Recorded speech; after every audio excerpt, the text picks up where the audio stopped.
the mask. So we imagine we have a level with some walls in it, like this. Can be all other rotations, you know, but I don't care too much right now. It's just the concept, right? This is it. Okay, these are the walls, top down. They have some color. And now what I want to have is to have a distance, like every pixel should give me the distance to the nearest point on any wall. Okay? So how to emulate it in Photoshop first to show you the concept. This is fortunately fairly easy. You just go to blending options, select outer shadow, outer glow, sorry, normal, white, yes, technique precise, size something, and I know you would never expect, but Photoshop has this. Okay, sorry, black, and the background should be white. So this is an SDF. This is a not SDF, but DF, distance field.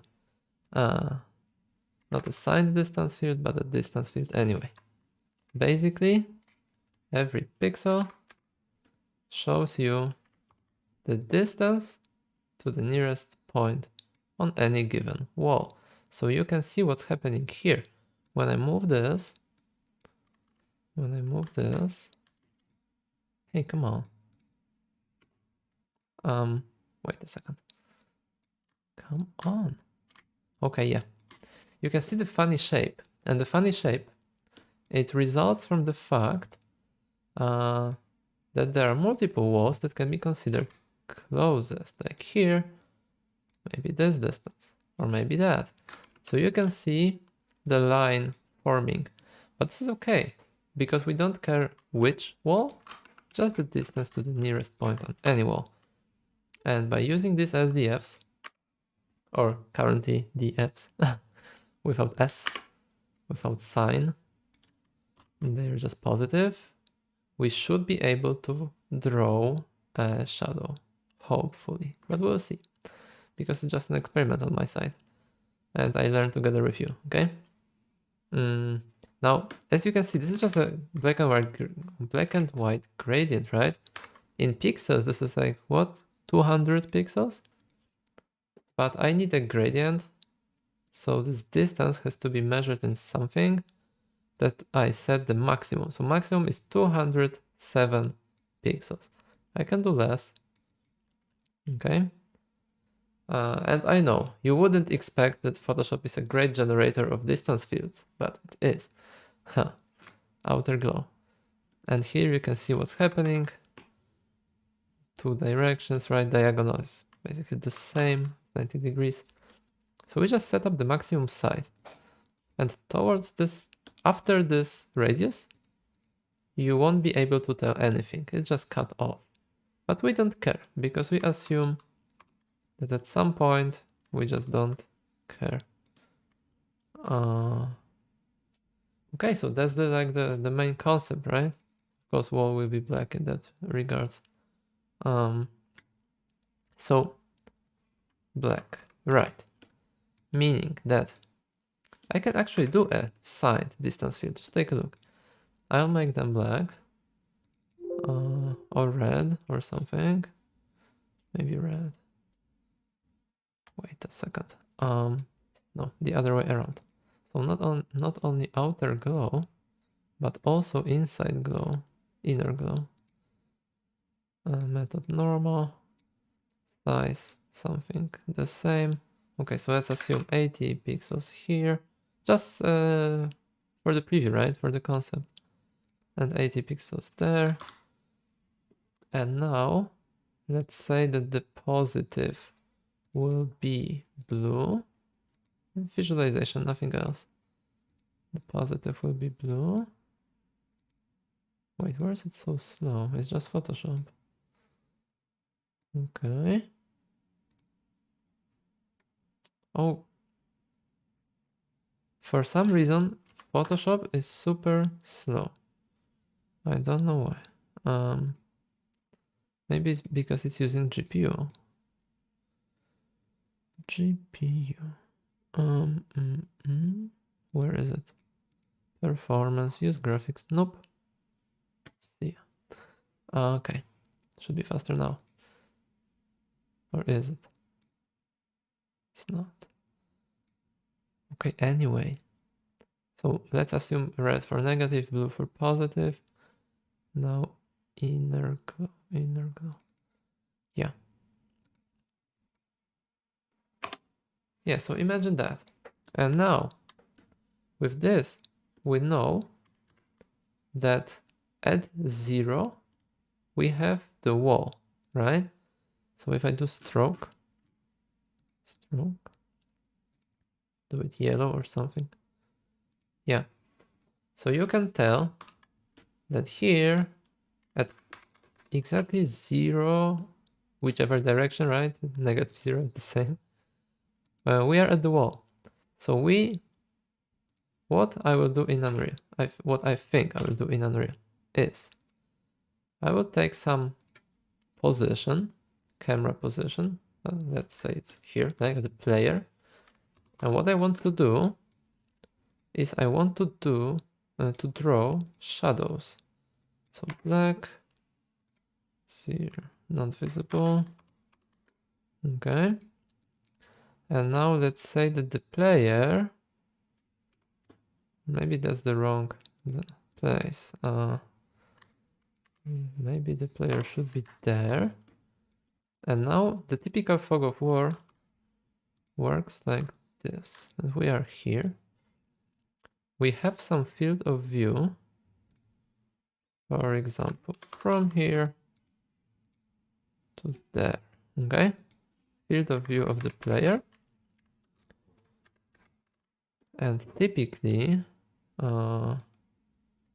here it won't hit anything, or yeah, typically you have shadow, right? But of course we don't have shadow there.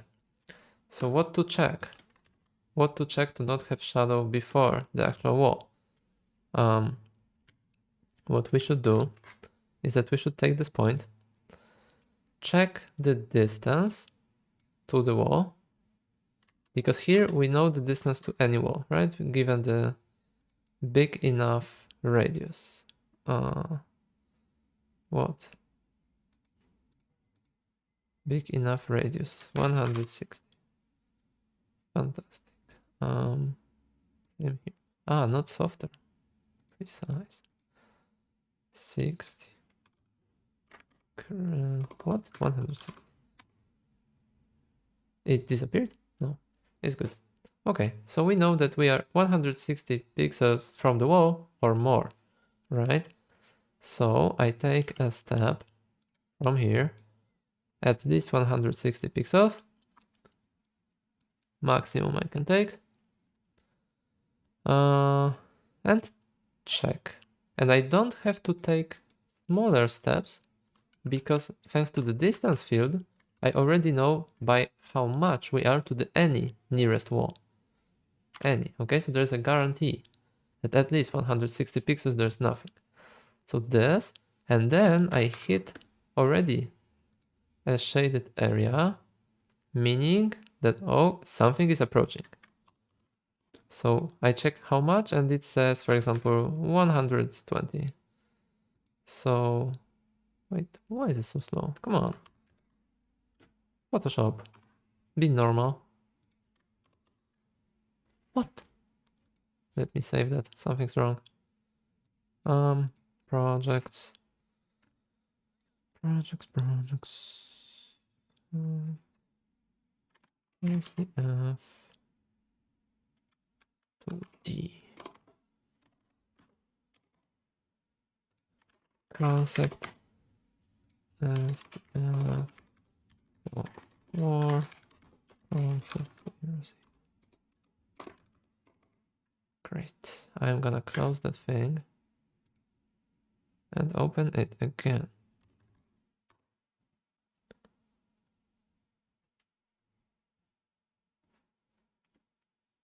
Hi Jeffy. Okay, so let's go again. Open recent. So basically, this is our concept, right? I'm just telling you what we will do. I'm not doing it in Photoshop. I'm just showing. Okay, so again. But why is this program so extremely slow? I'm not sure. Anyway, normally it works like a charm. Xbox. Wait, let me close Steam, Xbox, Epic, Backblaze, Nvidia. Okay. Firefox. Cool.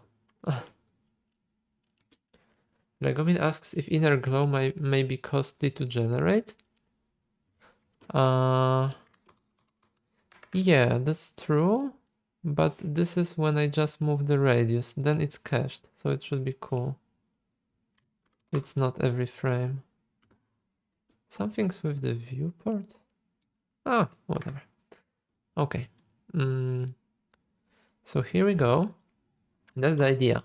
We have, again, for those of you who just joined, because I see more people now. Imagine that we have walls. These are the walls, right? 2D top-down walls. Now we have some floor, and we want to cast like visibility shadows called a fog of war, so that the player only sees a certain area, right? Not behind the walls. So we will use distance fields, and distance fields mean a bitmap, a texture, a volume, showing you in every pixel the distance to any nearest wall. So we don't care which one, this or that, whatever, just the distance. Of course, the value is remapped to 0, 1 here for visualization.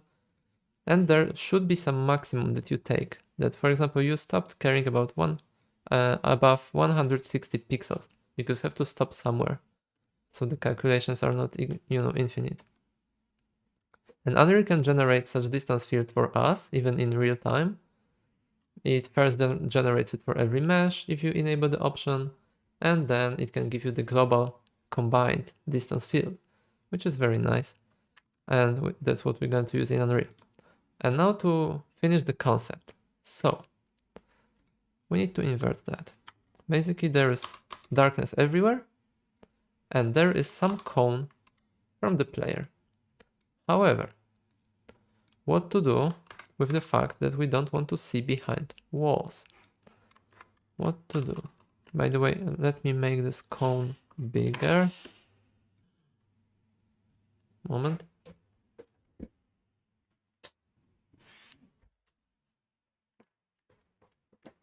Good. Let me make this cone bigger. So I'm gonna delete that a bit more. Hey, Photoshop. Come on. Okay. Great. This is the cone from the player. So we begin at the player, and we already know that this current distance field here is at least, this position is at least 160 pixels or more to any nearest wall. So we have a guarantee that we can take safely a step of 160 pixels and not miss anything. Px. Okay. Now here we read that, okay, maybe 120 is to the nearest any wall. So to be safe, we take a step of what we just read, the actual value of the assigned distance field.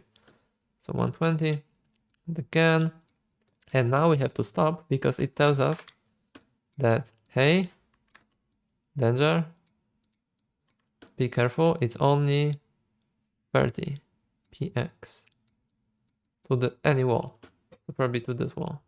Okay, it's here, but still, just to be safe, we take 30 pixels. And now it says, oops, it's just 10. Watch out. So we take 10. But there should be some cutoff. We can take infinitely small steps. So we do some epsilon that, for example, at least 1 pixel, smallest step. So we take 1 pixel and it tells us, okay, you're at minus half, for example. And now we're good to go, because if we are at minus, it means we entered the wall. We are inside the wall. So let me colorize that to show you the great success of achieving the position of the wall. Oh. Awesome. We are inside. And if this pixel is inside, it means we don't have visibility. However, the problem is that we are not satisfied with just knowing that we are inside something. We need to take steps towards the camera, right? Because the thing is, I'm not interested in the fact if camera is seeing a wall. I know that it will see a wall at some point. I need the other way around. So what I need to know is the opposite. Starting, for example, checking this pixel and that pixel. Let me show you the path. This I will just hide for now. This I will hide. Ah, I painted the wrong layer. Sorry. Anyway, let me cut off the camera. Okay, let's hide this. Uh-oh.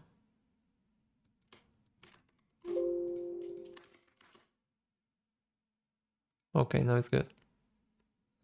What I would like to know is if going towards the camera, I encounter any wall. So for example here, okay, I'm very far, at least 160 pixels, our max. So max, again, max, and again, max, and then the remaining part. And no wall was hit, it's always the maximum value. Super cool. So maybe now for this. I read the value of the SDF, oops, it's 140 pixels, for example. So this is the step I take. Then, okay, it's 5 pixels, so I take 5 pixels. Then some other epsilon value. And, well, we are inside. It reached, the next step has reached the center. So, wait a second. This. So here the value was, for example, minus half here. So if we reached the negative value during that loop, we can stop trying because we already know that this one hit any wall, so won't see the camera. So that means that this given pixel, the pixel below, should be dark. Let me paint with black. This is occluded. And if I repeated the step for every other pixel here, I basically guarantee you that all of these will go dark because they don't see the camera. Their path at some point reaches this negative. Okay? So that's the thing. So we just have to repeat that for every pixel of some given texture. And what we'll get as the result is this, however, with these pixels masked out. So you can be sure that these are cut off. And the same here. And the same here and there. Something like that should be the result of our testing. Can be even darker. Okay, so that's the goal. That's what we want to try. And do it in Unreal Engine. Dark. And stroke could be thicker. 8, 7. My old school tablet, Legomir. My old school tablet is very awesome. It's not so old school. I mean, I was 18 when I got it. This one, super cool. Serves me well since my 18th birthday. Welcome, Bamboo. Something.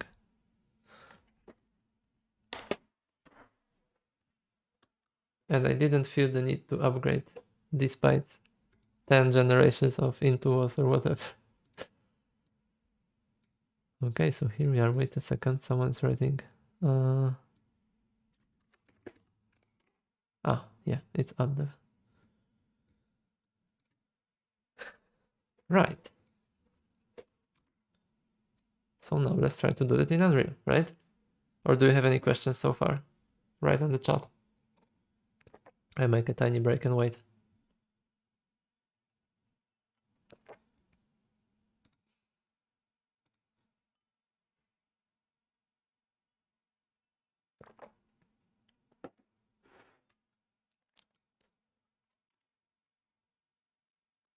Before the stream. Yeah. Wait, I clicked on you other and I can't unclick. What the hell? I don't want to ban you by accident or something. Hmm?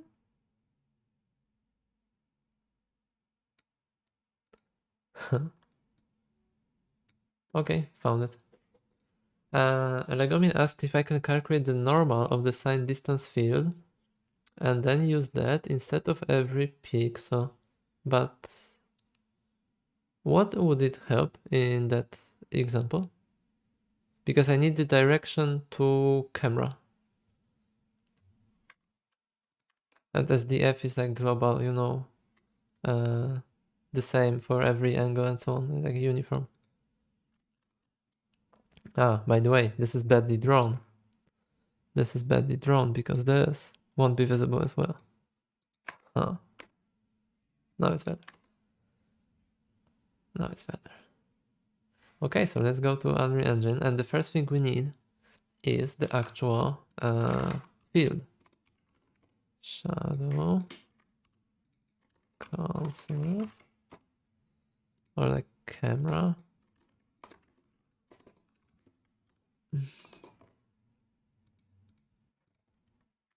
We need this basically. If my SDF is pointing into the camera, then it's visible. So you can use that product and expand. That's interesting. So you mean that if I have a camera and if I had normals pointing, so for example, this part of the field points there, there, there, and so on. Okay, that's all cool, but what will happen in the middle for such normal? By the way, I don't know if I think Unreal doesn't have normals in sign distance field. But what will happen here? Or there, for example.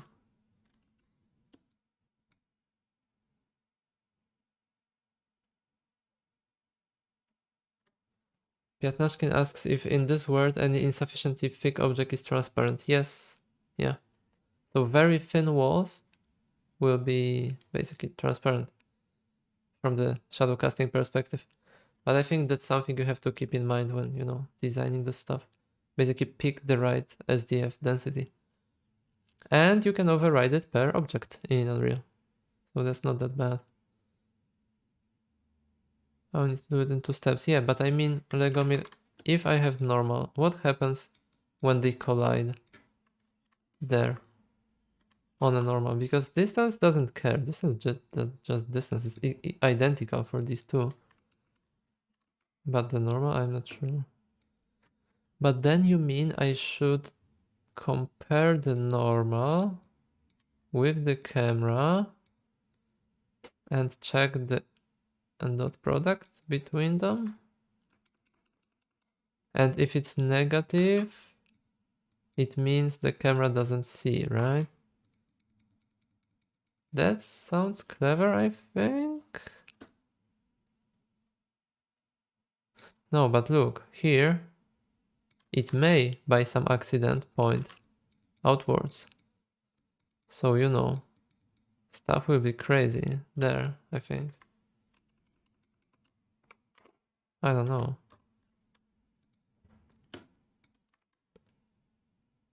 Okay, do a scene in Houdini later. I'd appreciate that, and share that on the Discord. By the way, I'm not sure if everybody here is on Discord, so take a link, click. Okay. Feel free to join. Feel free to introduce yourself in the introductions. And we're good. Live stream chat. Adev, this is beautiful. This is just perfect. Photoshop be normal. Okay, let's go into Unreal. Save that. Hide this. Now we need to build a map. So save current level as SDF the map. Or fog of war. Great. Place actors maybe. Delete that. Delete this.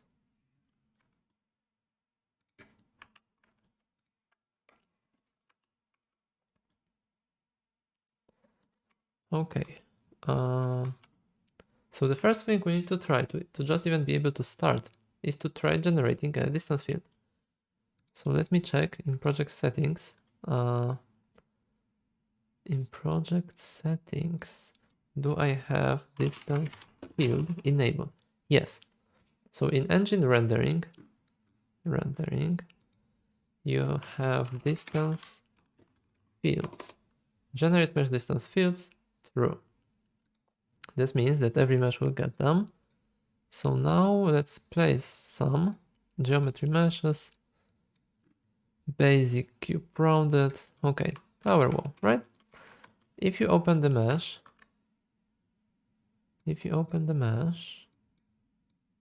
details, you should be able to see distance. There's distance field resolution is 1. It's a multiplier of the global resolution. So again, in the project settings, distance field res, distance field voxel density. So be careful about that, because it means, okay, it's called density, but I think it's just the size that's smaller. No, it's actual density. Okay. So bigger values means more voxels, more detailed distance field for every mesh. Be careful. Stick with the default for the beginning. But here you can override this, multiply this by mesh for every mesh. You also have a two-sided distance field generator for very thin objects. You can also use a proxy mesh. If this is too complex, you can do a simple shape and use it here. Distance field replacement mesh. And generate mesh distance field is disabled. However, this is ignored when you have enabled it globally. If you enable it in the project, you don't have to click that. So that's it. Just take, how to preview that? Give me a second. There was a preview. Show. There was a preview, but maybe it wasn't in the object. Maybe it was outside. Okay. I think it was here. Show, visualize mesh distance fields. Okay, it's here. And now you can see the volumetric representation. Here it looks identical, right? But it's not so identical. Let me show you some other mesh if I have some. Maybe this, but this is also fairly simple. But yeah, you can see that this is not a true mesh. It's not geo. It's 3D pixels called voxels. And it's just a representation of the mesh. It's totally not related to wireframe. It's just, like I said, the distance to the nearest surface.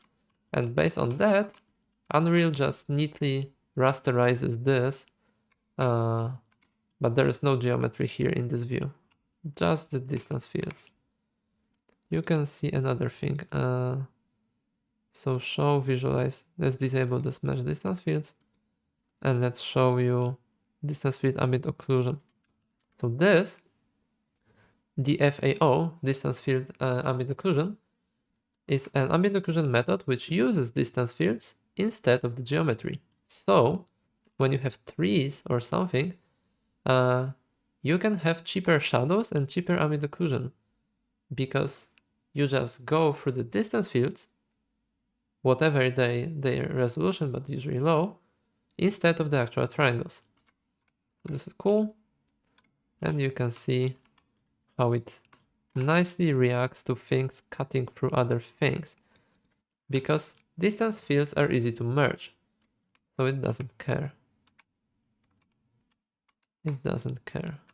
So that's one use case of this built into Unreal. But what I'm interested in is I want to render such a distance field. Let me rotate that. So basically what we did in Photoshop, right? Here and there. Okay.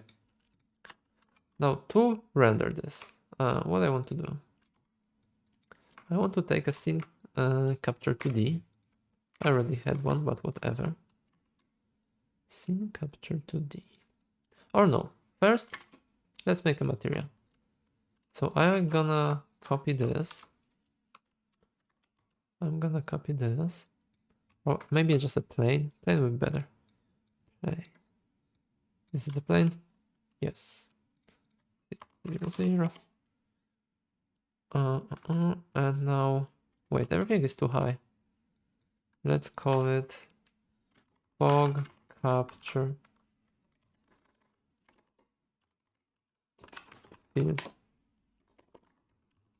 capture plane. Let's move it to a new folder. Fog of War. Great. And this, let's move it to file. Awesome. Okay, cool. I have my enviro, select descendants. And this is also enviro, come on. Select descendants, let's move them. Okay, great. And now this plane. So plane should have a new material, SDFs, M, SDF, fog of war, capture. And this capture will be of, I think, unlit type.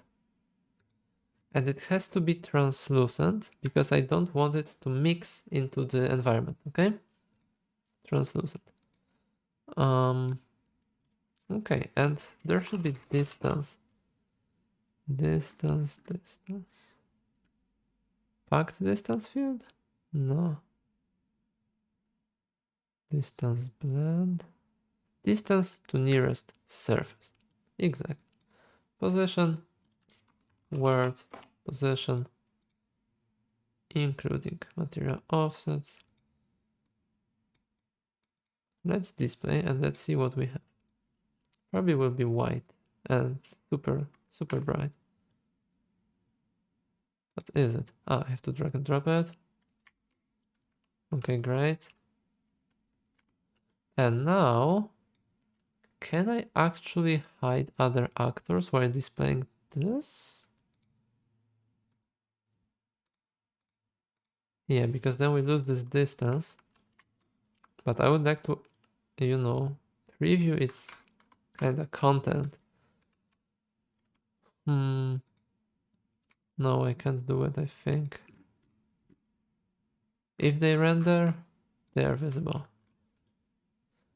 Uncheck render on them. Visible? No, the distance is here, but it vanishes. Factor hidden in game. Oh, but maybe I can do something like main pass. Oh yeah, awesome. Okay, so let me select them. Render in main pass, off. Okay, so you can see that the distance to the nearest mesh here is 0. It's black. Okay. And I'm just going to move this a little.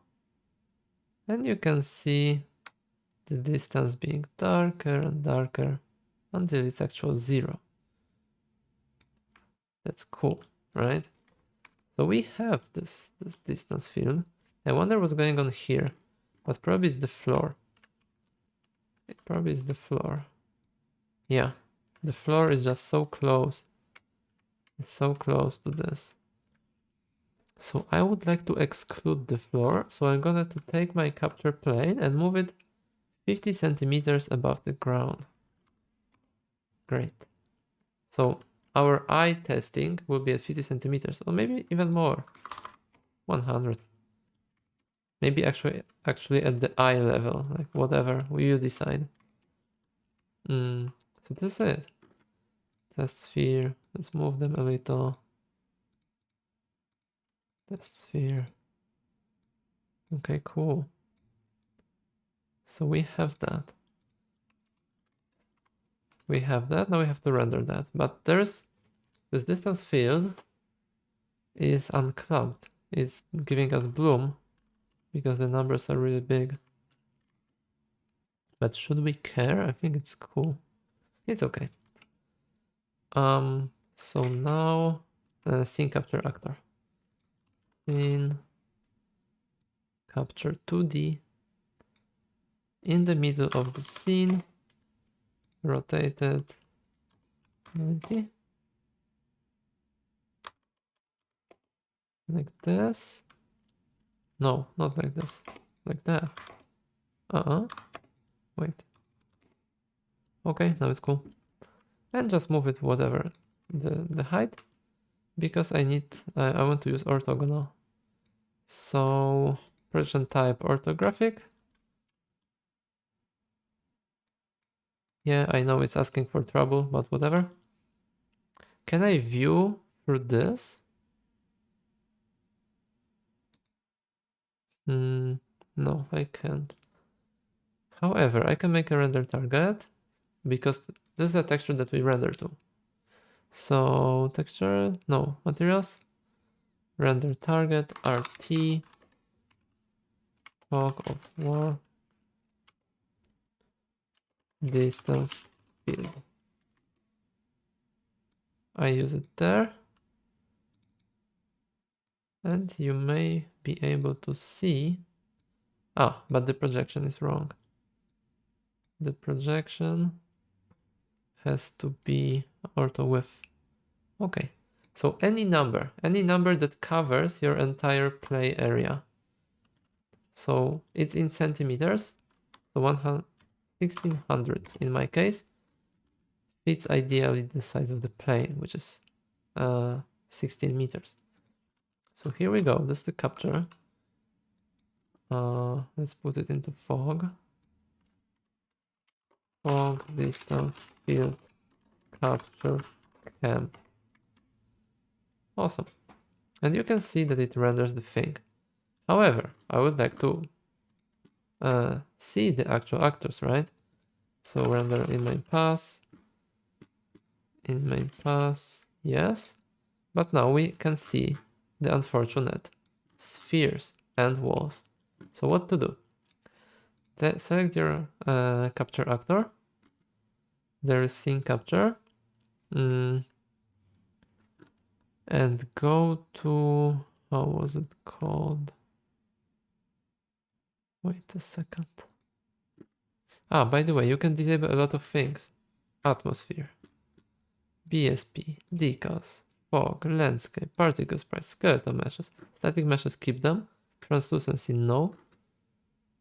Or yes. Actually, yes, you need translucency. And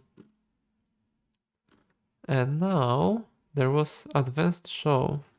Ah, okay. This we also don't care. No lighting, no foliage, no grass. Nanite, yes. Sprites, no. Text, no. Post process off, of course. Light types, none. Ambient occlusion, Lighting features, 0. Basically, we disable everything. Game lighting post process off. And now the thing is, or maybe lighting, I don't know. And now the thing is to have the show mask that only shows the selected actors. Hidden actors, yeah. So show only actors. There is primitive render mode. Use show only list. Nothing is shown. Show only actors now is enabled. And you select the plane. And that's it. It will only get this single plane for rendering. So super cool. Primitive render mode, use show only list. And then in show only actors, you use just the single actor, the plane. And we have that, we have the field. Now the format is not enough, I think, to capture. It's 16-bit RGBA and will be good with just R, but bigger precision. So R, 32-bit float. It gives you numbers that are negative, it gives you bigger than 1. So use that. RTF. And clear color may be white because or red. Okay, so we have that. Adel says if you render you lose information. I would divide it by 200 in material. I see. To get the better precision on the texture. Okay, so let's go to the material. That's a very good advice, thank you. And divide that by distance max. Okay. Or distance scale.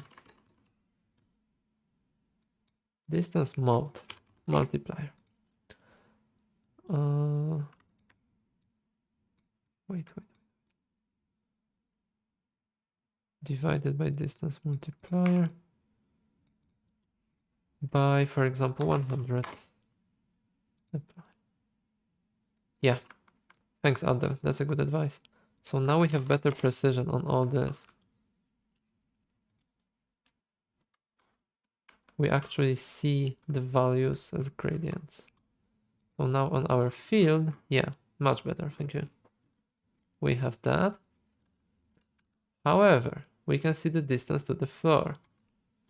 So let me take, you can either disable distance field generation on the floor, but you can also take the plane and put it higher, like this, 150 centimeters.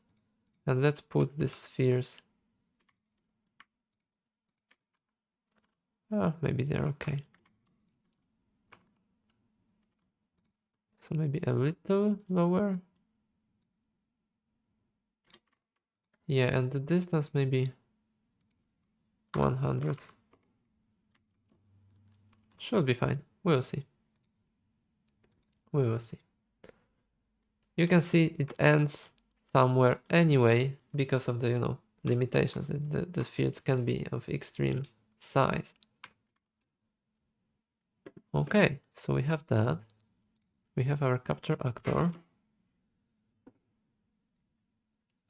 What now? Now we will have to recreate this logic.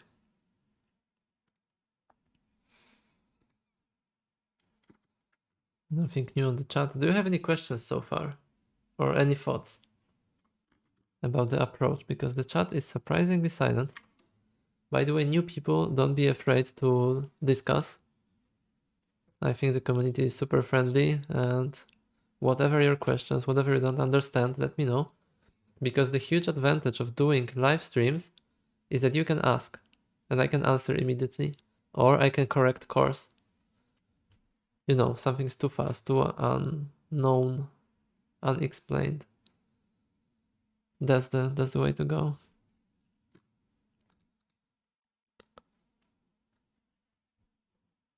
And by the way, hello to new followers, Jungle Jordan and Seido VFX.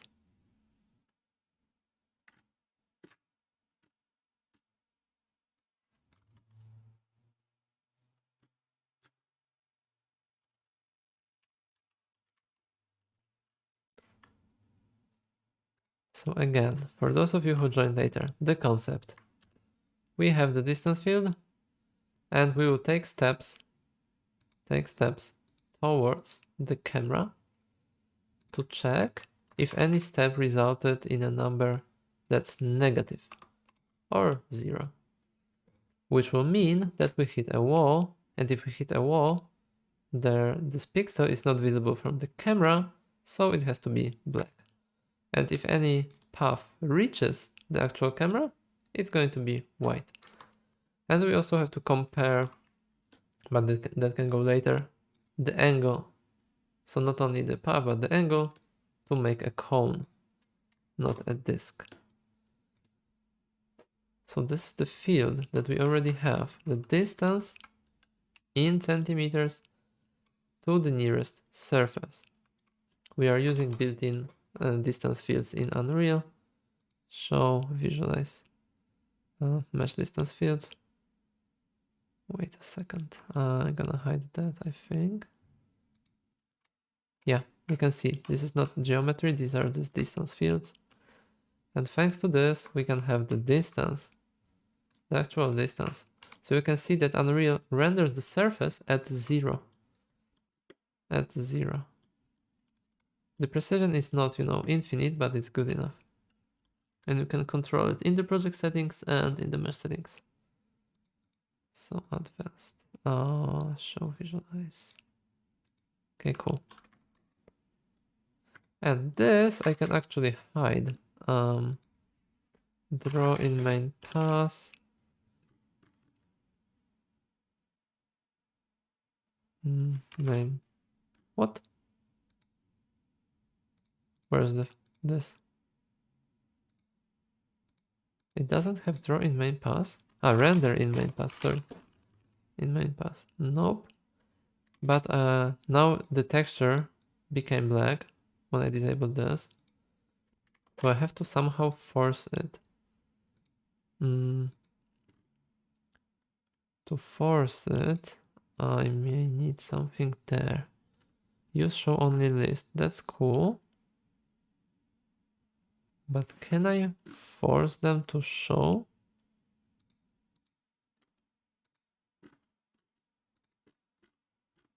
Wait. Pass. Show. Or maybe I cannot. Huh. Wait a second. Or maybe there is some pass.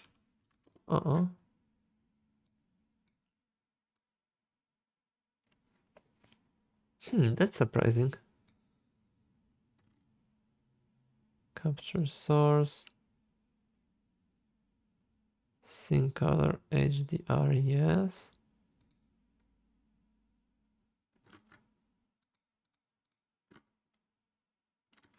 Do you know if there is any way I can force certain things to show? Because sure, I disable this draw in main pass, but I want them to be visible in the camera, in the specific capture. Or maybe I can use, maybe I can do, movable, of course, so it doesn't calculate shadows and so on. Shadow casting totally off.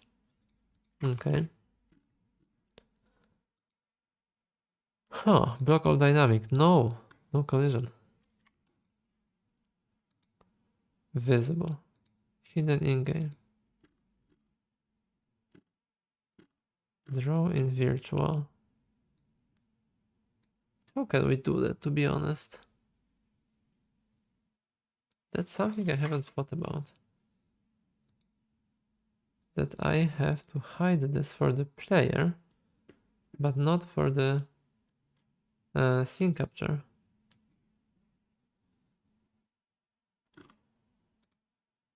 Custom clipping plane. I know how to do it. Take a look. Take a look. I'm gonna move this below the floor. So like minus 100. It's below the floor. Or way below the floor. Minus 400. Okay?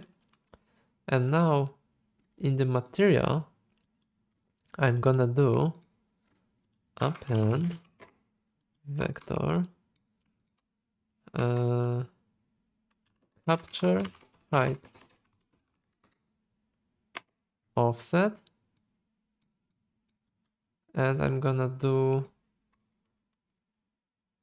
what was it, 400, 550, or just capture height, just absolute height. So I'm gonna take component mask RG, so XY, and append a custom Z. Capture height world. Append. Like this way, override the capture Z and take distance there. I sample the SDFs there. So capture height, original XY, but not Z. Z is overridden with this. 150. And that's it. And now this is drawing the distance field as if it was there. No matter the actual height, I've overridden the height. Okay. So back to our capture camera. It actually now is in the right place. And it's not bothered by the obstacles because it has this show only list. Show only actors distance field capture. So only this plane. So cool, we're there. Plane is underground, but it renders the fields as if it was at 150 centimeters. Good. Let's save this. Yeah, Leo, I just seen the chat, but yeah, thanks a lot. This is exactly that. Cool, so let's try this method. Unfortunately, it will require code. But let's go to this later. So now we have to draw a new plane, a new material. It will be M, SDF, fog of war, visualize. And it would take this render target. And we need to know the size of all this projection. So projection, what's it called? Projection width here? Yeah, projection ortho width. Okay. Projection width. Give me a moment. Yeah, now it's good. So this projection width means how big is the area. So I'm gonna multiply that by minus half, I think. Wait a second, what do I want to do? I want to take our world position, I'm gonna do vector capture origin and capture width. And this capture origin, I'm gonna subtract that.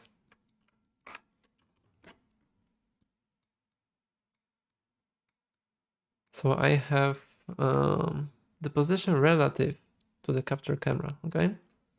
Capture origin is what? 00950. The Z doesn't matter, but whatever. Right. And now I'm gonna add this minus half, or no. Wait a second, because I need to get UVs. So I have this remap maybe, but the remap is not so good because remap is scalar. It's super stupid. Yeah, that's a stupid remap. So wait, I have position and I want to get UVs basically here. What I want to get is that given this position here, I need my UVs to be 0, 1, okay? Given the projection width, let's say 1600 centimeters. Okay, so I want 1100. So basically remap will be a way to go. However, this remap in Unreal is scalar. Really. So how to do that? Maybe I would just do 2 remaps, like whatever. Remap value range, comp mask, RG.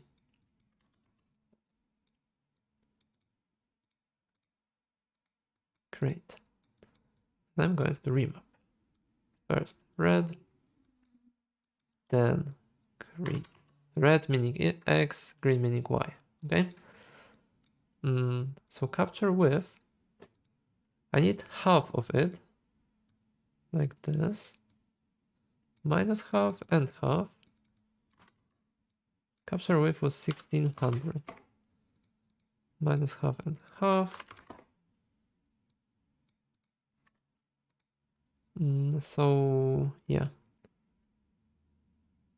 Well, from minus half of width to half of width. Same here. Remap this to 0 to 1. So basically UV space of this capture texture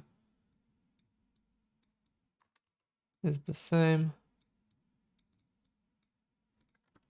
That's good. And now let's clamp it by saturating.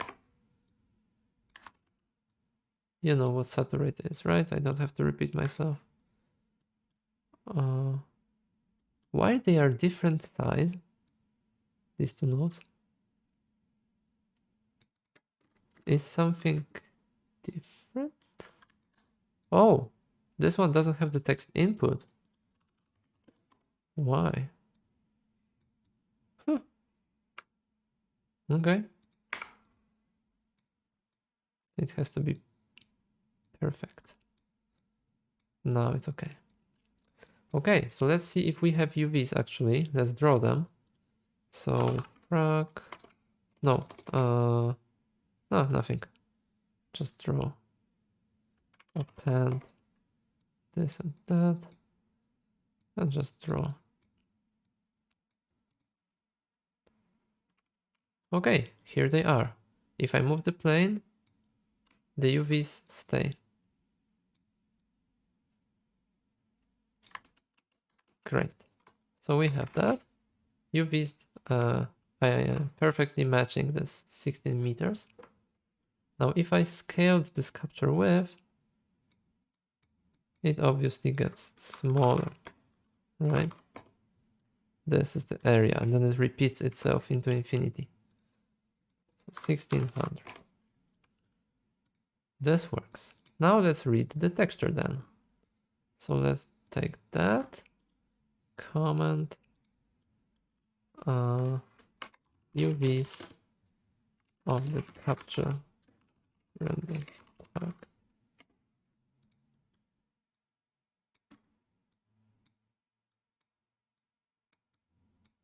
Let's see the result. Here it is.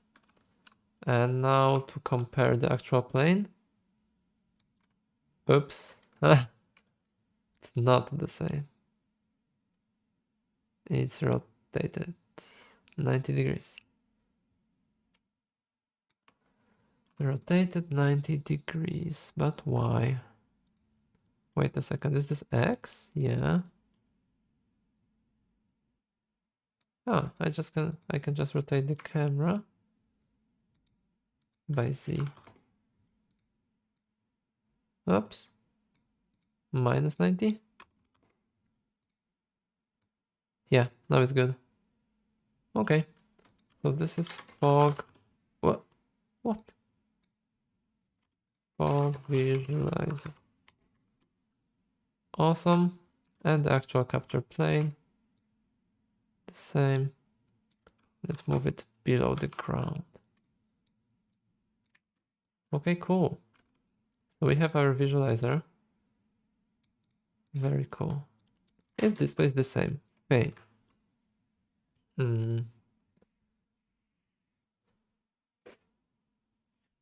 Under says if I copy the function, the input. Oh no. Why? Why? Is it with everything? Like if I have parallax occlusion mapping and I copy.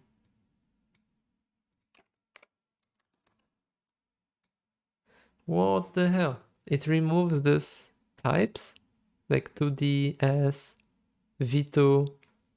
Stupid. Okay. Nice bug. Okay, so we visualize what we captured. That's good. At this point, let's submit. SDF base of war. Capturing the scene's distance field. Good. It's in Unreal Engine 4 too. Okay. Okay, now we have to take the steps. And this will be painful. I'm sorry. This will be painful. So this is UVs on the capture render target. Now we have to take a point. A point. Let's call it player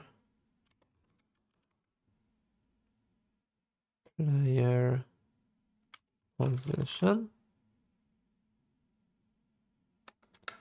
or like eyes position, and this eyes position will be whatever, but let's just visualize it. So distance, just normal distance, to word position.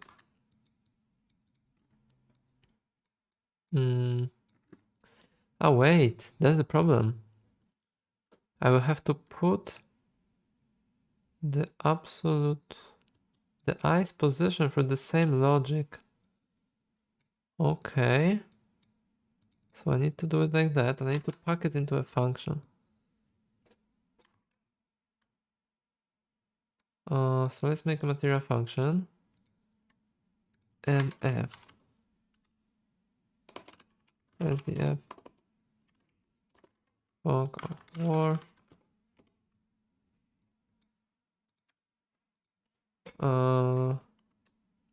Word to UV, or words to capture UV.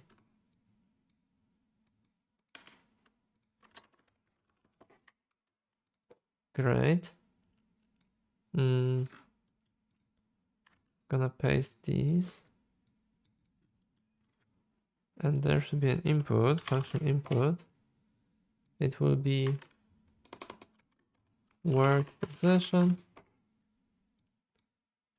or like, yeah, word position.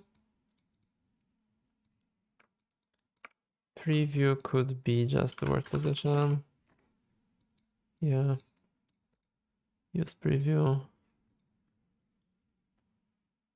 Capture width. It also should be an input. But vector 2. No, scalar. Capture width. And the default could be like 16. Okay.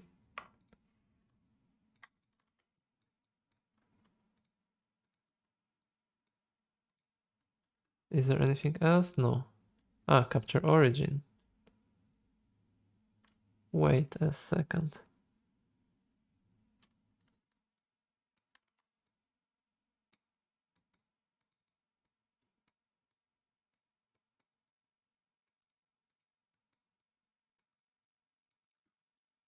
Okay, should be cool now. Okay, so this is the function and we'll reuse that. SDF fog of war. Capture origin. Word position. And now just use it. Expose to library. Great.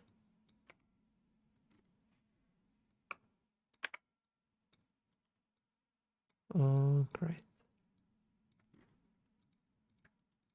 So capture width will be this. Wait, other sorting. 10.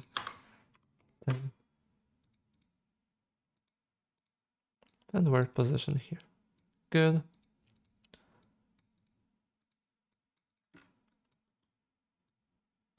Let's try if it works.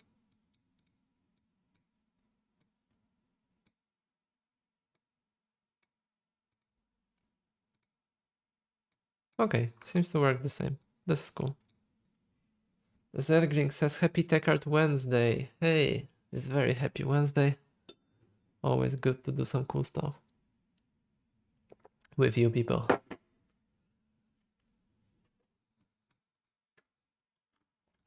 Okay, here we go. What now? Now we want the position of our eyes, like the player's eyes, but on this.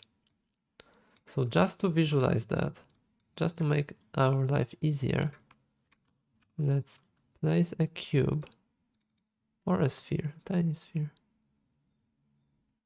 I don't have tiny spheres? Okay, a cube. Very small. Some red material, red. What? No material? Chrome. Fantastic. Let's say that our player's position will be there. Oh, it casts shadow. Great.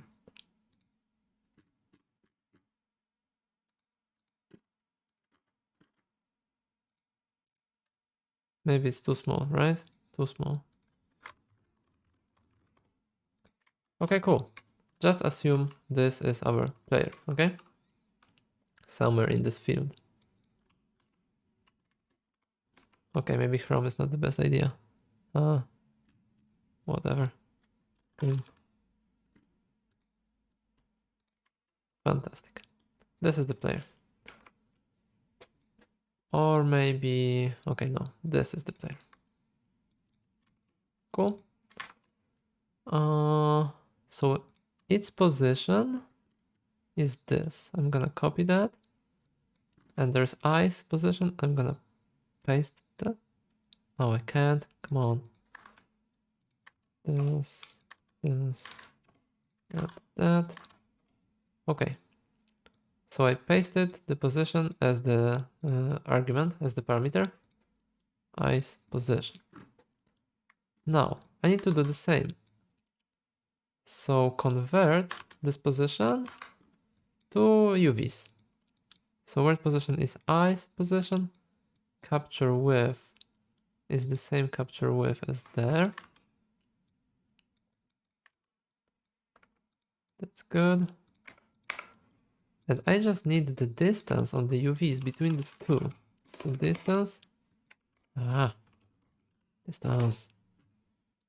Great. You know, the position of the eyes of the player converted to UV space and the distance from the UV space. So let's visualize that, but remapped.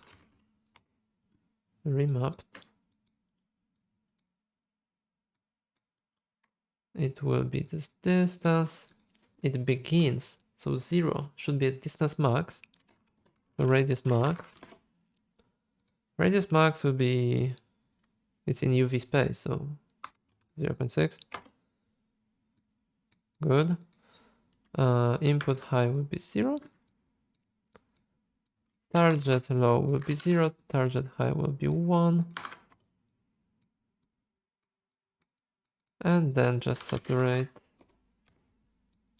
to clump this. And let's visualize.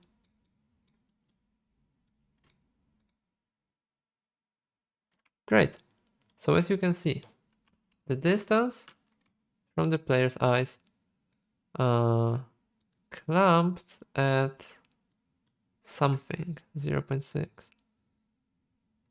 Now this is in UV space, so this is problematic because changing the capture width alters everything. So it'd be better to just divide it by this capture width. So radius max divided by capture width, like this.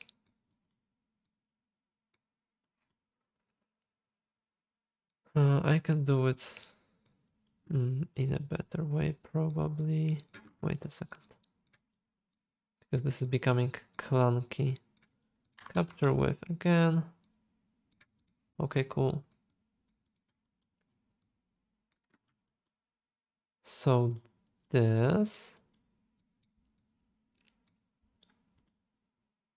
is player eyes position in UV space.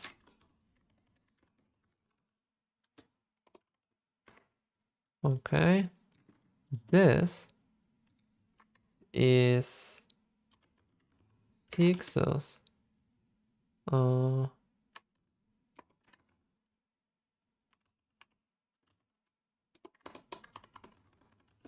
in UV space, pixel position,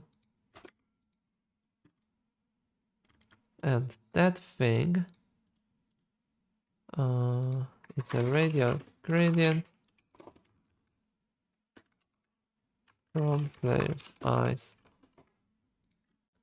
Great. We have that thing.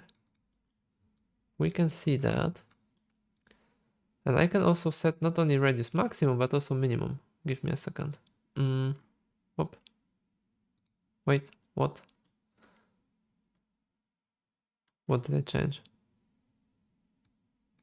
Radius max. What have I done? Eyes position, capture width, distance, remapped. Okay. Something is wrong. Because now radius max should be in meters. In centimeters. 400. Yeah, now it works. Now radius min could be also there. So let's do it here.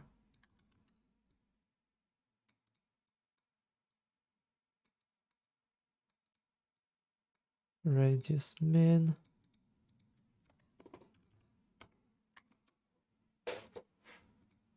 Oh, come on. Not radius min. I can maybe do instead like softness. So wait, it will be. Hi Jimmy, how are you? Disk mask softness.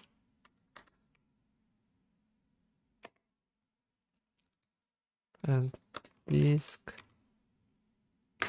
radius max centimeters, disk softness. And this disk softness should be from 0 to 1. And basically it will multiply this.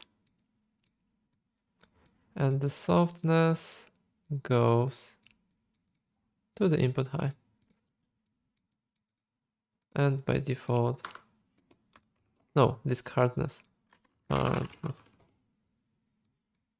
Let's see. Okay, so now you can see I have a hardness controllable like this from the player. Jimmy asks, what is capture wave node and how do I know?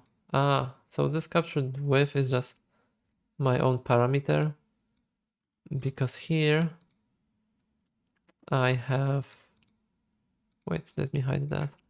I have the scene, I have the capture camera,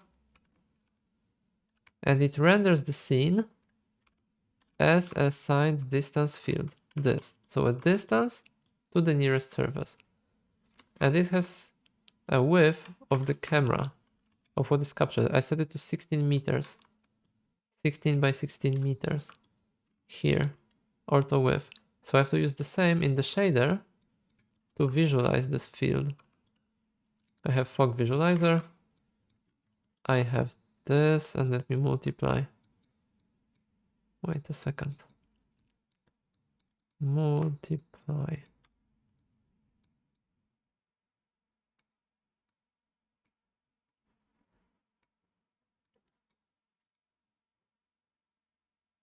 Okay, now we have that. So we have the same thing, but with a custom radius of, let's say, max visibility, okay? This is it. And I also have this disk hardness that I can control the fall off. But this is just visualization. We shouldn't care about this mask. I'm just showing you where the player is, okay? Jimmy says dzięki. Sure, you're welcome. Proszę bardzo. And this is the concept for those of you who joined later. The mask of distance to the walls, and we'll try to get a shadow out of this. So we have to take steps towards the camera. Okay. So now the hard part, the loop going in the steps towards the camera. That may be hard. If I'm going too fast or something, let me know. This is what the live stream is for, okay? This will be hard. So let's submit. SDF based fog of war.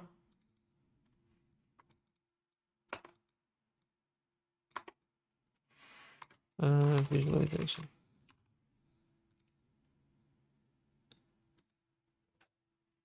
Piatnashkin says F5. Why F5? I have to refresh something. How to do this? Quick save. Quick save is F5? What? Really?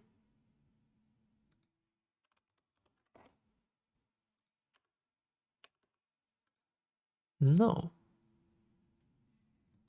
Or is it? Anyway, maybe in some game. Maybe in Thief, the Dark Project. Or Half-Life 1. Let's go. We will need to find the direction towards the player first. So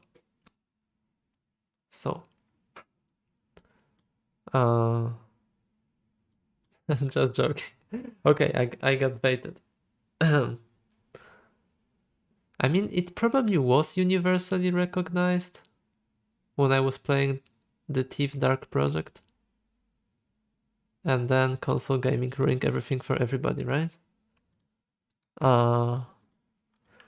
So the difference, we need the direction towards the eyes. So we got our word position. Ice position, subtract them, just mask, component mask, R and G, and as the Z, let's append, oops, let's append 0. Or maybe not, we don't even need that. RNG is good, and normalize that. Let's normalize taking directions. Nobody should be ashamed because of that. Base color. And let's see.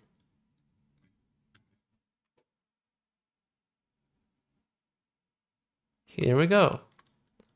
So subtracted ice position from the word position. And you can see that now direction is positive X. Actually, it should be the opposite. It should be inverted. Like this.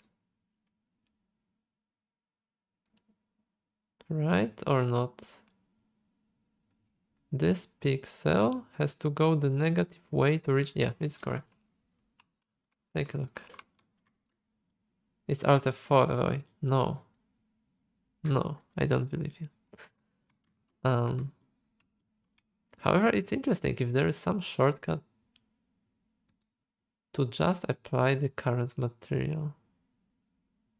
I don't know. Anyway, here's a beautiful Tecart 8 cube. Take a look. With distance, the pixels stop being visible and it looks like a proper Tecart 8 logo in red. Okay, we have this. Unfortunately, I cannot read it dynamically without game or construction script, but whatever, for now. We have it, or maybe we can do it. Can we do it? We can do it, or can't. We can do it. Let's pack that. Let's pack that into a blueprint. Game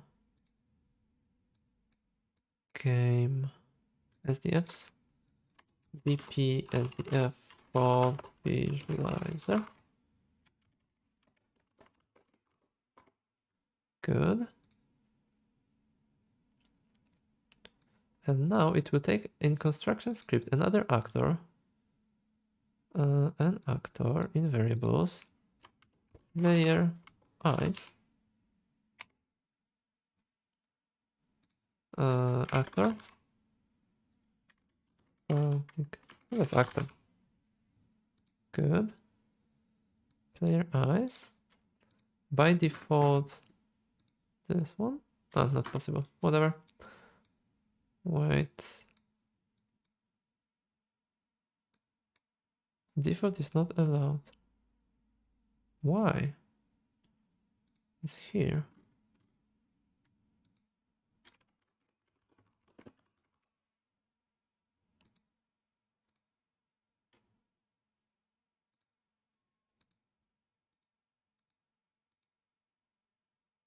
Editable, okay. And what I want is I want to pass to this mesh set custom primitive data vector 3, and this will be position of this character. Get location, get word location. Let's pass it as the value.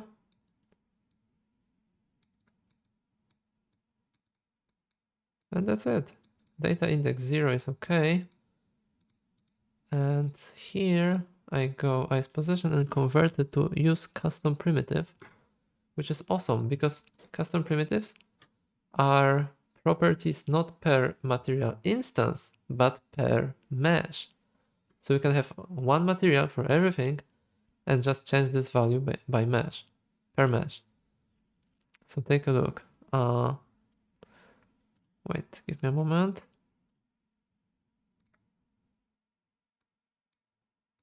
Tecart8.com. right? And here you can find this interactive materials. So this covers this tutorial covers custom primitive data. So techardate.com. And now it should be dynamic. Let's see. No, it doesn't pass anything. Because I haven't set it. Player eyes. Here. Yeah, take a look. I move the player. Because I have to refresh this. Okay, but I move the plane. It refreshes.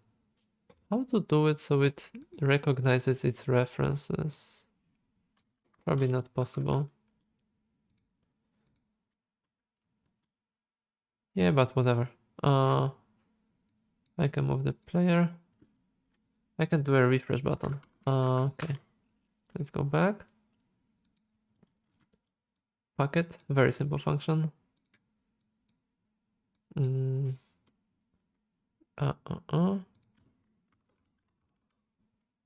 Read player transform. Good.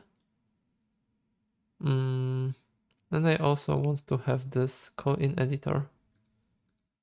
Great. Or update. Refresh. Player transform. And now when I move this, I can click probably. Or can I? Should be there, right? Should be a button. Oh yeah. Refresh player transform. Fantastic. So we have that.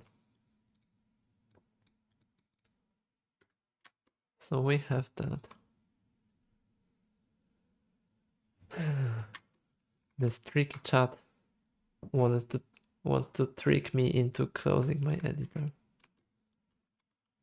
I will try someday. Alt F4 and let's see.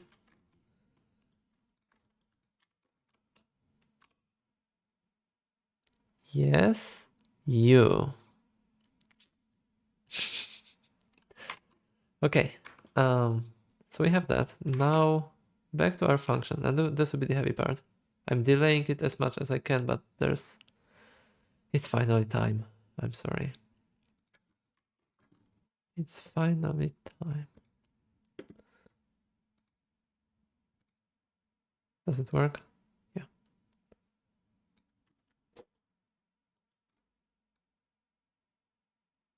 So this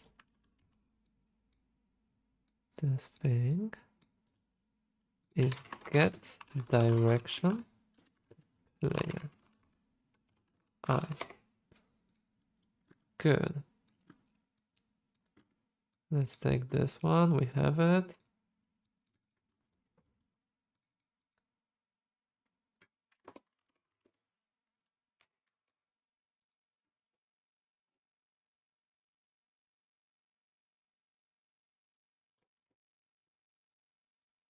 And now the most unfortunate node, custom node. But maybe we can emulate it manually first. Maybe we can. Where is it reading this? Here. Pixel position in capture with space, absolute word position. Capture origin.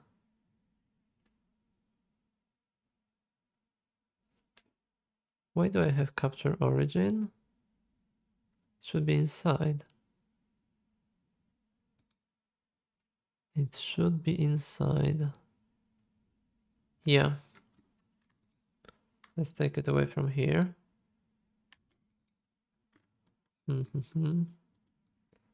Word position. Input. Capture origin. Word. This will be called position. Word.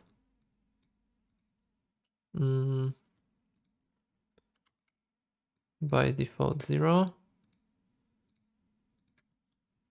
Subtract. Great.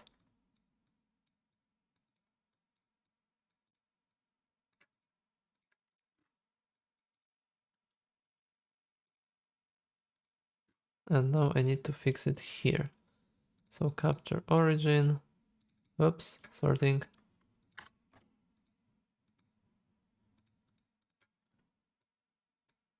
And position. That's cool. Unfortunately, I will have to do it everywhere. So this whole setup has to be repeated there as well. Ah, it will be so clunky.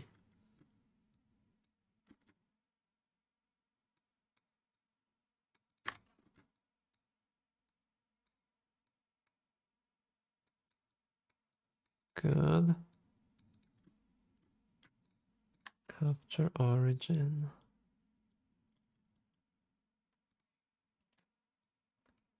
Let's add some space because it's becoming crazy.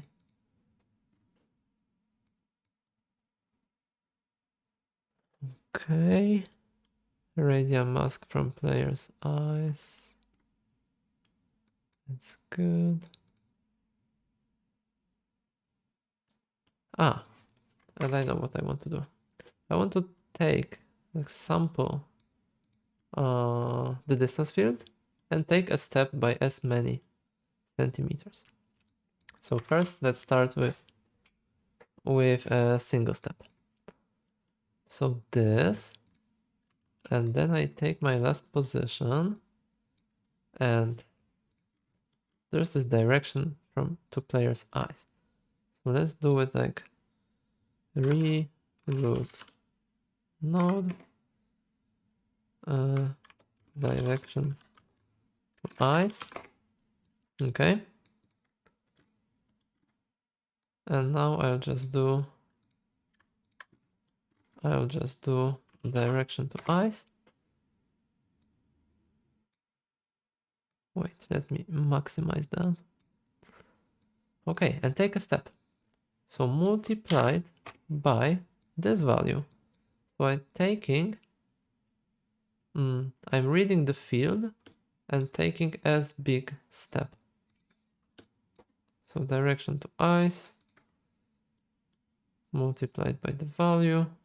And let's sample that again. So I took the step, pixel position.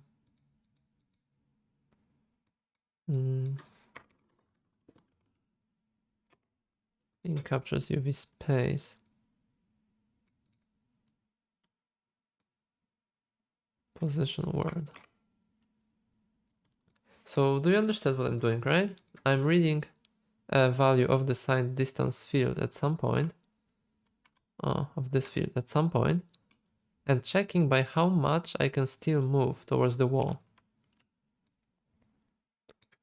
So I'm moving by this value, capture origin. Word to capture UV, and I can sample again. And then basically again move by this value that I sampled, unless it's negative. So first I have to check if the result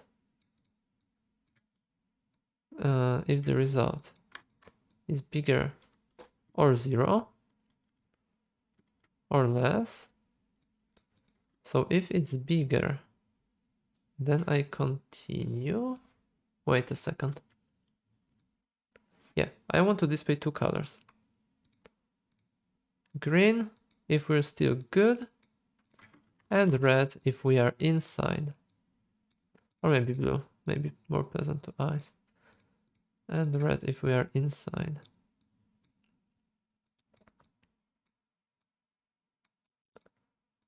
So if it's lower than 0 or equal, or this shouldn't be 0, it should be super small, this. Or 1 centimeter. No, 1 centimeter unreal. Yeah, whatever. For now. If it's lower or equal, I know Adder what you want to say, that this adds cost, but I think it may be necessary or not. Okay, let's skip it. If it's bigger than this, otherwise that. However, one step is not enough, but let's display this. Let's display this. Now it won't tell us much. Basically, yeah. So it just displays the field, right? It's not any tracing, it doesn't care, it just checks the position. Checks the single position if it's inside the wall or outside the wall. But it's a good start, right? That's a proper start. By the way, the scene is very dark. Okay, good. And the color is not so pleasant after all.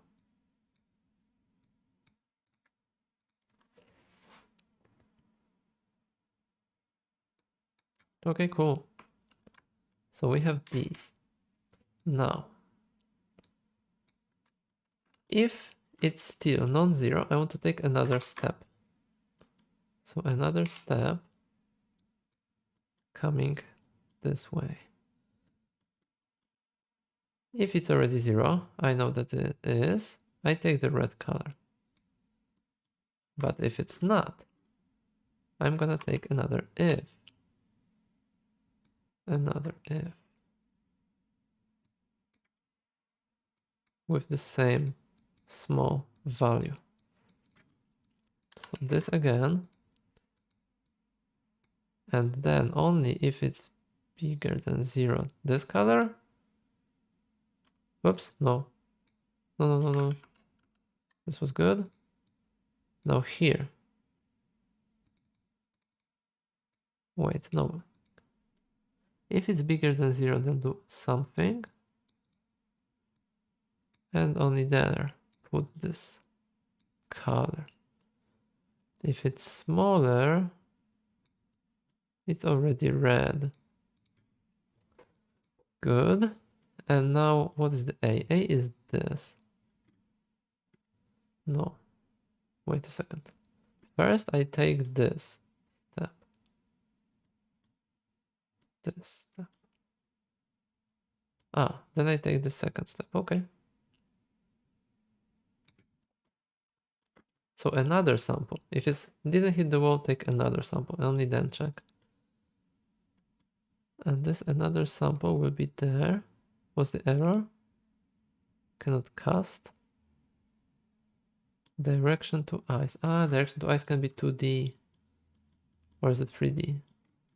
Yeah, it's 2D. So this stuff can also take 2D. I don't need position word 3D actually. Comp mask RG. Vector 2. Save.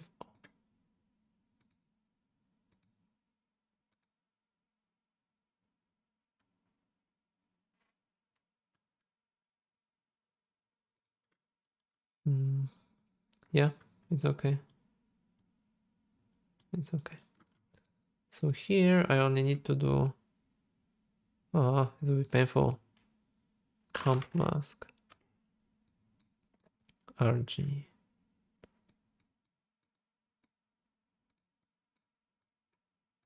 Capture origin. Oh no.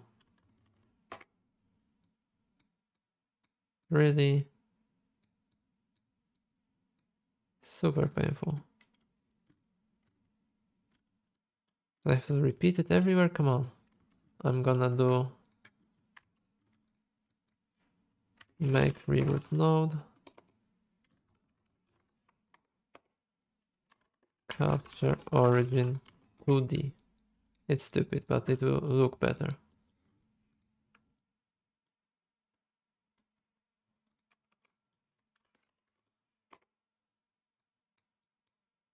And ice position as well needs component mask. Good. Yeah. Capture origin 2D. Same here. Good. Okay, let's see what happened. Because now we had only one step. Okay, something has happened, but not much. I wonder how it should be done, because it should be that if any of these hit something, it should already return red. So wait, first we have first sample.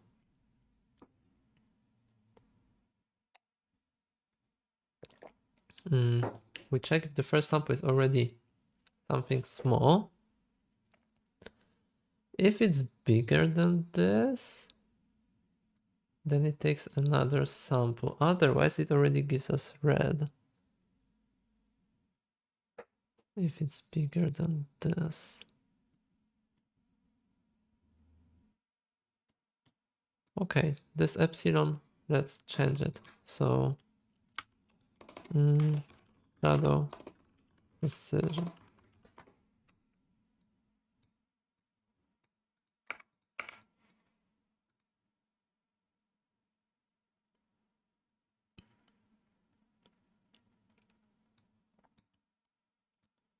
Or actually, it should be called shadow precision centimeters. Okay, default value 1. Yeah, now it's super precise. But you can see the problems. Now we can make this thicker. And even more and more. So this is our precision. That's good. But this is like just the extrusion. But I wonder, what am I doing wrong? Ammer asks, what part of the fog of war is this for? So I want to take these samples. I want to start here. Wait. I want to start here. Take a step. Who's following? A King's Row. Welcome. How are you? And are you on Discord? Or do I want a link? Another step. If all the steps have the value of the underlying field bigger than 0 or some small number, then we are good and we can display this as a bright pixel. Otherwise, if any of these ends up negative, we discard additional steps. Don't do it. And we just draw it as a dark. So it will be like, fog of war, shadow. But I started to wonder, what do I have to do? Because I have some starting position. Go towards this in steps. I will also have to take the minimum of the total distance left. So I subtract how much I already moved. But still, next step and the next. And if any of these hits negative, it has to return. But now it's just 2 steps. And the value may be too extreme, maybe? I don't know. It takes another. And if this is still bigger than the precision, discard. Okay, let's add a few more steps and then we'll see. But I also have to check the total distance traveled.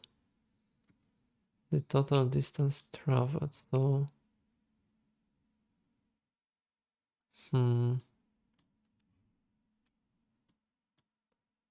because if it's too much, yeah. It has to be a minimum. Wait, do I add this? Uh-oh, I didn't. So I have to take the previous position and add. Basically add this. So multiply direction to ice, but add to the previous position. And only then I sample. Okay, so this is a true step, not just a new position. Sorry for the mess, I will clean it up later. Let's see. Nothing. And this direction to ice multiplied.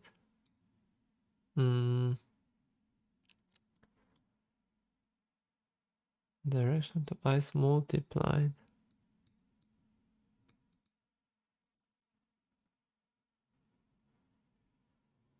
Yeah, this is clearly wrong, but I just want to test if it gives us any result. 1, 4. No, it just makes the stuff thicker. Huh.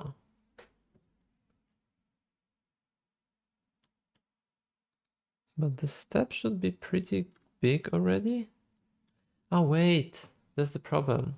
That the texture that we do is divided by scale. Where is it? SDF right there. Capture. Yeah, distance mode. Let's use it. Distance scale. So extra scale for precision. Okay. Let's put it into this word to capture. No. Here, basically. Distance mode and no, distance scale. Come on.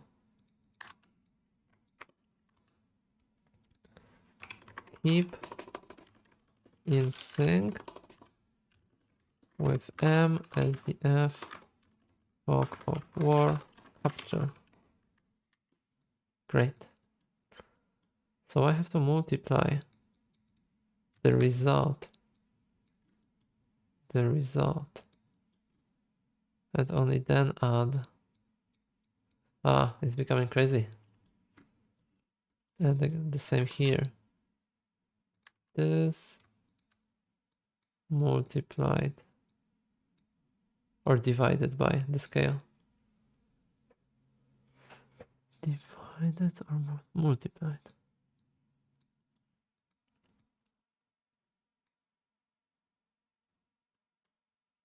Let's see. Yeah, take a look. Now it starts to look like a shadow. Shadow precision, okay, very small, still there. But bigger numbers begin to look like a single step shadow. So wait a second, now with the scale again being small, this is one step, okay? And these are 2 steps. So already looking towards the player. I wonder though, where do they look? Because they... Wait, what if I move this guy and now click refresh? Yeah, it's a shadow. Take a look. I move this, refresh. Move here, refresh. It works. It's just single step though, so it's, you know, not precise, but still. So now, still in this mess, I will clean it up, I promise. Umer says it's pretty cool. Thank you. Thank you. So now let's copy that entire thing. So again, step 3. I will pack it into functions, I promise. We'll clean it up. Here it's adding this direction to ice. No, add to the previous position. Okay. And again, sampling with all this. And again, an if. So if this is still bigger, use that thing with A being the distance, B being the super small number, is shadow precision in centimeters. 3 steps now. 1, 2, 3, the same thing. Let's see how it improves or not improves. Huh, this is it? Wait. So you're telling me that 2 steps look like this and 3 steps look like that? Oh no. Shadow precision.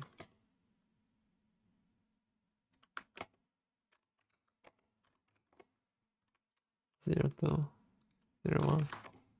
But maybe it's good enough. Let's go closer and refresh.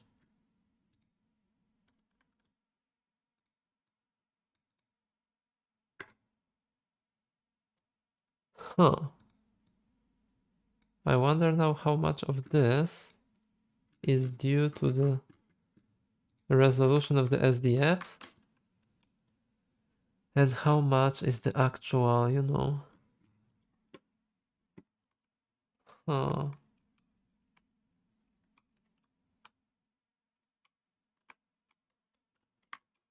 I can probably display that. So let's go. The first sample. Let's do it. If this thing, the first sample, if it's 0,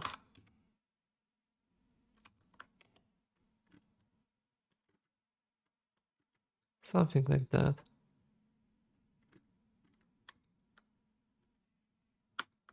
Then do either 0 or 1 and multiply the result.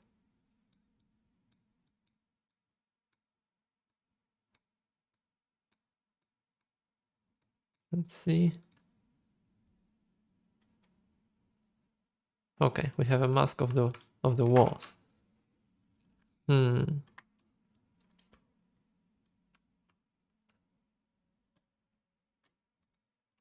If I move it far. Yeah, the shadow part works. However, it could look much better because this is quite precise. It's not that bad.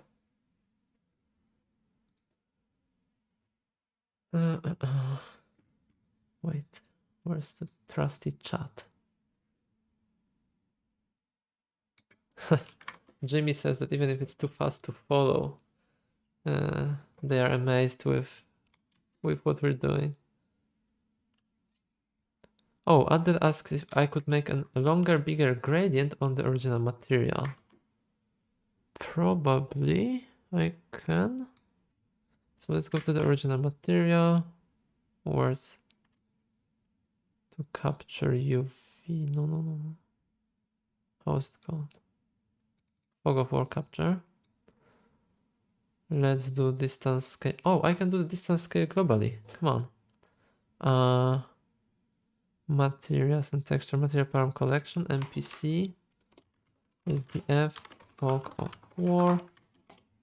And let's do vector parameter distance scale. By default. What, vector? No.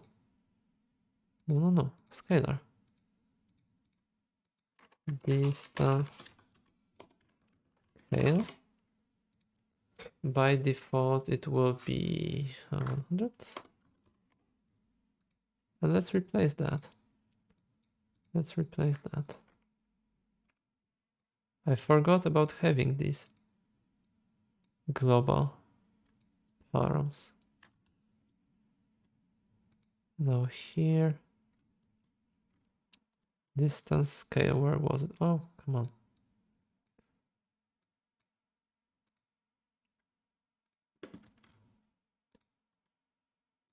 Distance scale. Ah, here. Okay, cool.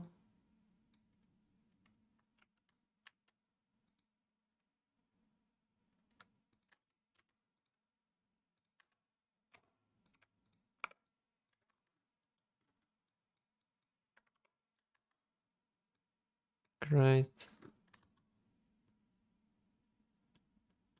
This isn't multiplied? Ah, it is. Okay, let's see if it's the same. It's the same. Now we can go to this and change. Huh. Added. You were right. This is beautiful. Oh my. Perfect. This is the album cover generator for Venus. Huh. But that means that this is already too much. Damn it. Or that I need more steps.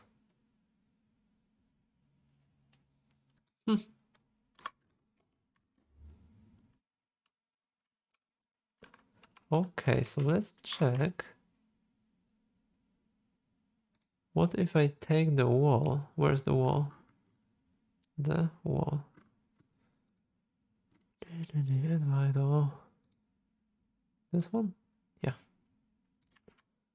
Let's try increasing its resolution. So here we go. Distance field. Scale 2. And let's save. Ah, I have to re-import, right? What? Is it any better?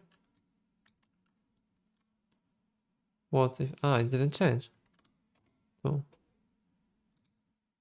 It resets to 1? Why? Why does it do that? Distance field, resolution, scale. 2. Apply, okay. Nothing changed. 0, 0, 1. Is it worse or better? Yes, somewhat better. But not much. Okay, so it seems that the resolution isn't the limiting factor here. Or maybe the global thing?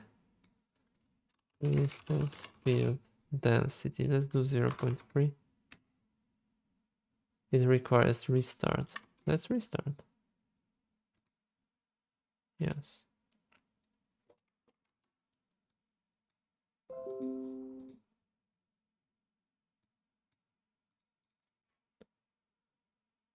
Let's see. Modern art, exactly.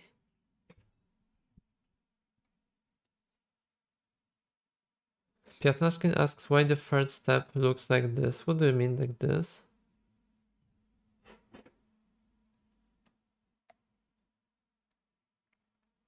Like what?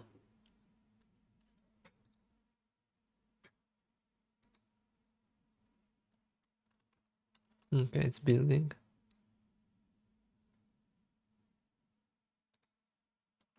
And what?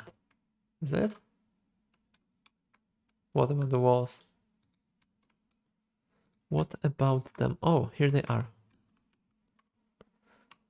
Okay, a little better maybe, but I'm not sure. NPC.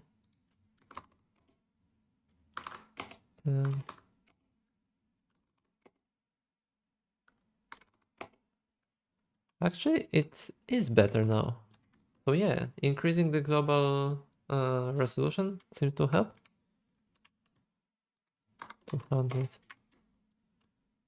Now this is the field. What happened here, to be honest? What's going on? But yeah, that's the field, and these are the field's limits. So I may need more. I wonder when does it break?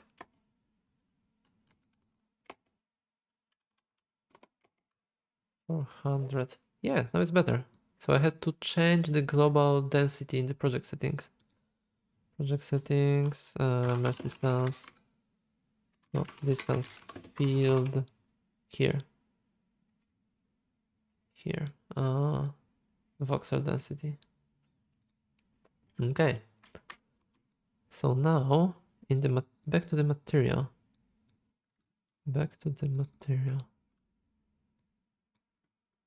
There's this precision thing. Let's do less. 0.01. Okay, cool.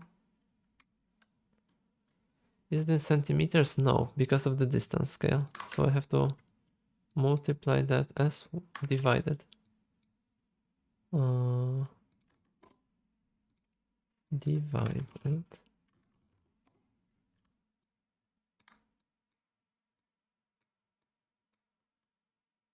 Now it should be in centimeters. 1 centimeter. Oh, nice. 10. Awesome. 1, 2, 3, 50, 20. Cool. I like the result. 10. Not so good, to be honest. Okay, let's try. Let's move the layer and refresh. Refresh. Okay, works.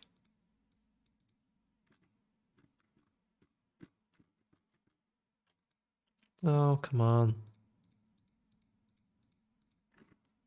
Why the default are at the bottom? Okay, great. It works. So now, I'm missing some walls. No, it's already good. So this was before. It was jaggy and, holes. So it's better. So the remaining thing would be to add more steps. But to add more steps, I would have to clean up the graph. This graph. So it's a crazy graph. So I would say, let's leave this for the next stream, okay? Because it will take some time, it will be some cleanup, we discover something else, and there still remains the thing of using that shadow. Because rendering the shadow is one thing, but we should also use shadows.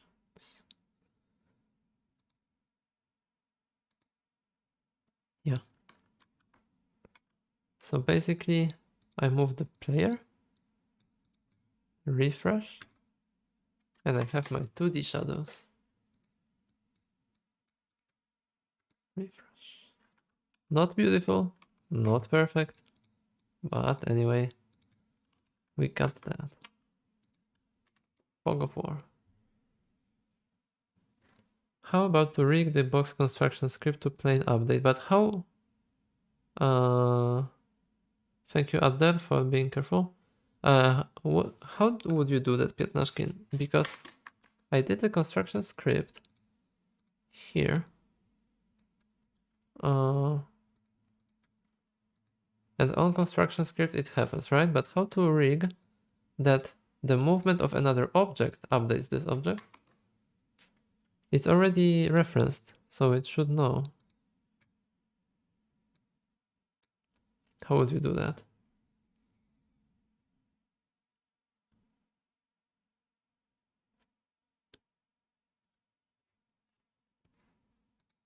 Because currently, yeah, I have to refresh.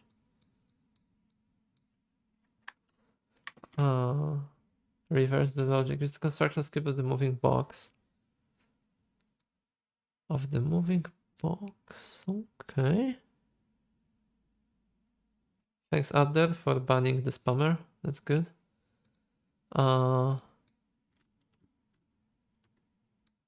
So wait, this is the box. Okay, I see. So actually, to this NPC, I could add ice position word 0 by default.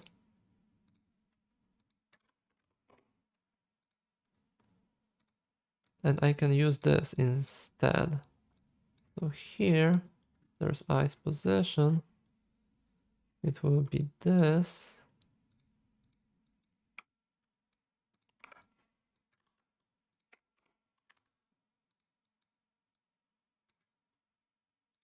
Okay. Should work. What? There's an error? Where?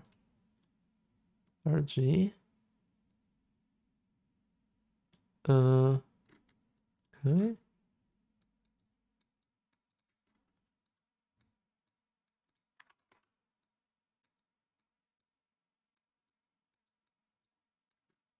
Should be good now.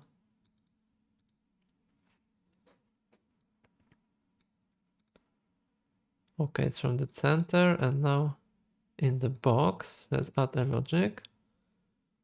Sandwich actor, VP, SDF, fog of war, layer. And in this construction script, let's do set vector param value. Collection is this. Ice position word. And basically its own position. Get word location. Yeah.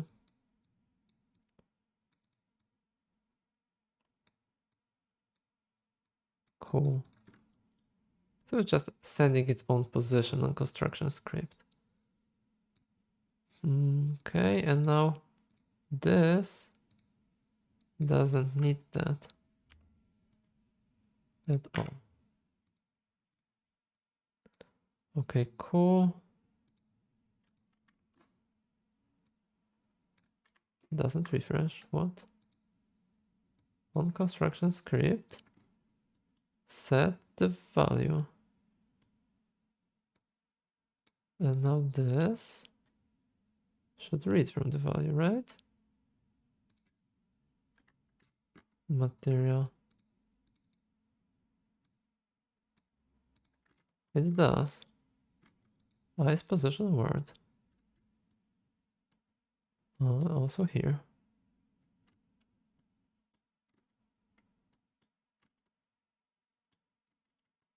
What's wrong actually? Or is it not real time? It is. It doesn't update. In the fog, this is the name and it sets.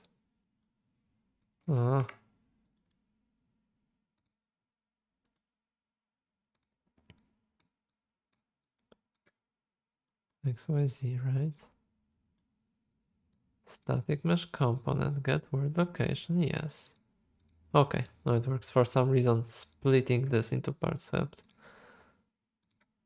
Save all. Great.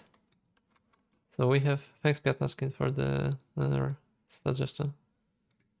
So we have our 2D shadow moving in the middle.